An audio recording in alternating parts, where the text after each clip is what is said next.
नमस्कार, आप सभी का दिन शुभकामना से भरा हो और हमारा गो कृषि यूट्यूब चैनल में आप सभी का बहुत बहुत स्वागत है।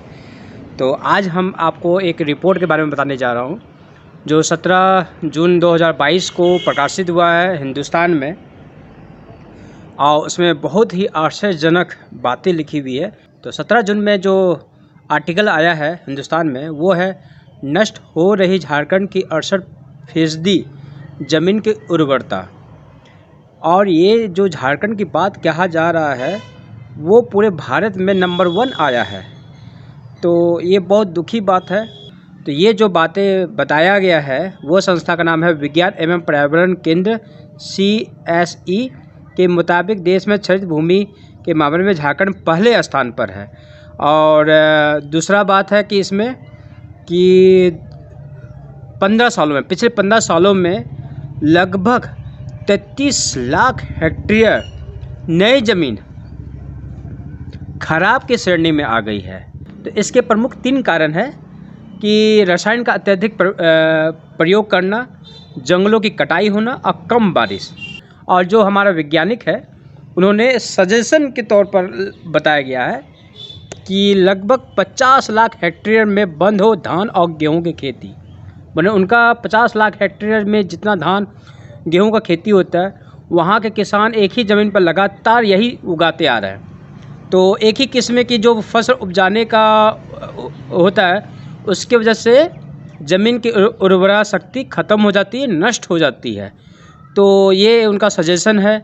और दूसरी बात है कि रंजित सेन गुप्ता रिपोर्ट के सहलेखक ने भी बात बताई है कि जंगलों की कटाई, वन क्षेत्रों की खेती की गतिविधियां बढ़ने आदि कारणों से झारखंड की भूमि क्षरण देश में सबसे ज़्यादा है। अब क्षरण का मतलब होता है कि जिस ज़मीन में जो आपका जो सॉइल है वो किस में परिवर्तित होते जा रहा है, रेत में। रेत बोले तो जैसा आप मरुस्थल देखे होंगे, बहुत सारा बालू का टीला होता है, उसको रेत का टीला भी कहा जाता है। तो हमारी जो भूमि होती है, भूमि, जब भी मैं भूमि का बात कर रहा हूँगा तो वो जो धरती का परत होता है, जैसा हमारा शरीर का चमड़ी होता है, उसे धरती का परत 6 इंच को ही हम लोग भूमि कहते हैं। बाकी सब हम लोग ज़मीन बोलते हैं, मैदान बोलते हैं, जहाँ पर फसल पौधा उगता नहीं है या जो भी जगह है। तो जब भी भूमि का बात हो तो उर्वरा शक्ति से भरपूर वाला भूमि, सोच लीजिए राजस्थान दूसरा नंबर में आता है। और उनका मैं यहाँ पर आपको वीडियो के बगल में वो चार्ट भी दिखा दूँगा कि मैं क्या चीज़ बात कर रहा हूँ। झारखंड 68.77% है, राजस्थान 62.06 है, दिल्ली 61.73 है, गोवा में 52 है, गुजरात 52 है, नागालैंड में 50 है और तेलंगाना में अभी 31.68 है। इसमें बिहार और उत्तर प्रदेश का नाम नहीं है, पंजाब का नाम नहीं है, ये सब जो है वो सब का नाम नहीं है। तो बात हो रहा है कि ये सब क्या माजरा है, क्या हमें डरना चाहिए या सरकार को क्या कड़े कदम उठाना चाहिए, ये सब तो बातें हैं और ये बातें चलती रहेगी। तो ये समस्या आ गई है, मैं इसको समस्या के तौर पर देखूंगा। यदि ये समस्या है तो समाधान भी होगा, एकदम है समाधान, बहुत ही अच्छा समाधान है।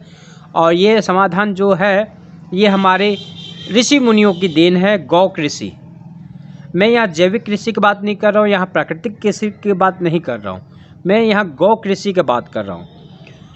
मैं गौ कृषि इसलिए बात कर रहा हूँ कि हम लोग जो भी काम करते हैं, चाहे प्राकृतिक हो या जैविक हो, जैविक कृषि और प्राकृतिक कृषि में सिर्फ एक चीज़ का अंतर है, वो है कि जैविक कृषि में हम लोग कोड़ के काम करते हैं, प्राकृतिक कृषि में कोड़ते नहीं है, बस वहाँ जाकर बीज बिछाते हैं, उसको मल्चिंग कर देते हैं और वो वहाँ फसल हो जाती है।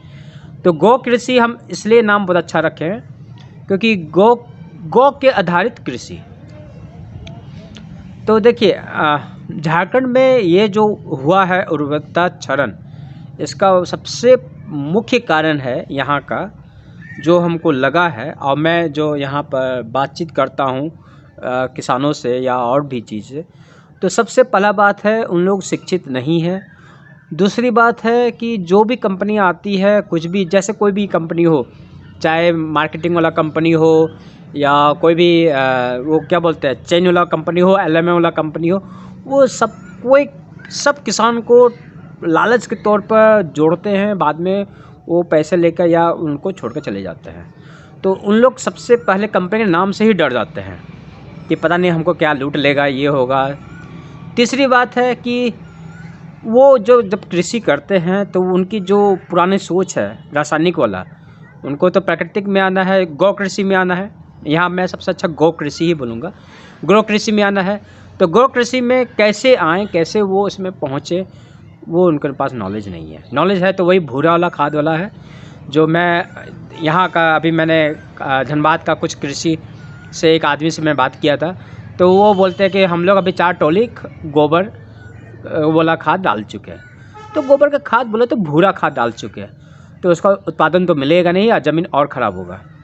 जो तीसरी प्रॉब्लम है कि एकजुट नहीं है, एक दूसरा किसान से जुड़ते नहीं है जल्दी, थोड़ा डर के रहते हैं। चौथी बात है, यदि आप किसी से मिलने जाएंगे या कुछ भी करेंगे ना, तो वो तो या तो ये पहले तो बात सुनेंगे नहीं, समझेंगे नहीं, समझने की कोशिश उतना भी नहीं करेंगे। उनको लगेगा कि भाई हमको कोई पढ़ाने का आ गया, और वो अपने में बदलाव कम में लाएंगे, या बदलाव लाएंगे तो वो कुछ बदलाव लाएंगे, मैंने जब तक कोई सामने में कोई अच्छा काम ना कर दिया हो या इस तरह से ना कर दिया हो, तब अपने आप में बदलाव लाने की कोशिश करेंगे, नहीं तो नहीं लाएंगे।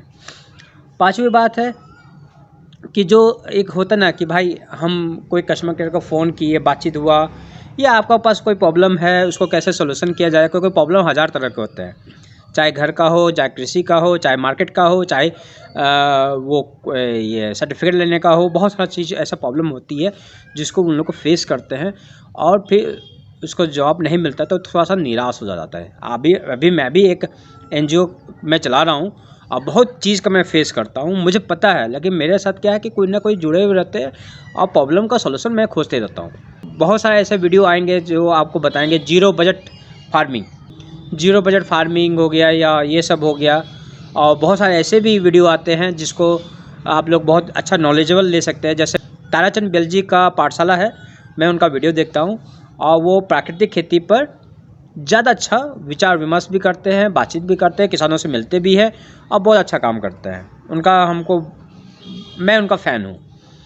गुरुजी है, उनको मैं गुरुजी मानता हूँ, क्योंकि वो बहुत अच्छा काम कर रहे हैं और कृषि पर, जैविक प्राकृतिक कृषि पर काम कर रहे हैं, हमको अच्छी लगता है। तो ये सब वो वीडियो देखते नहीं, क्योंकि उनके पास उतना गैजेट नहीं होती है।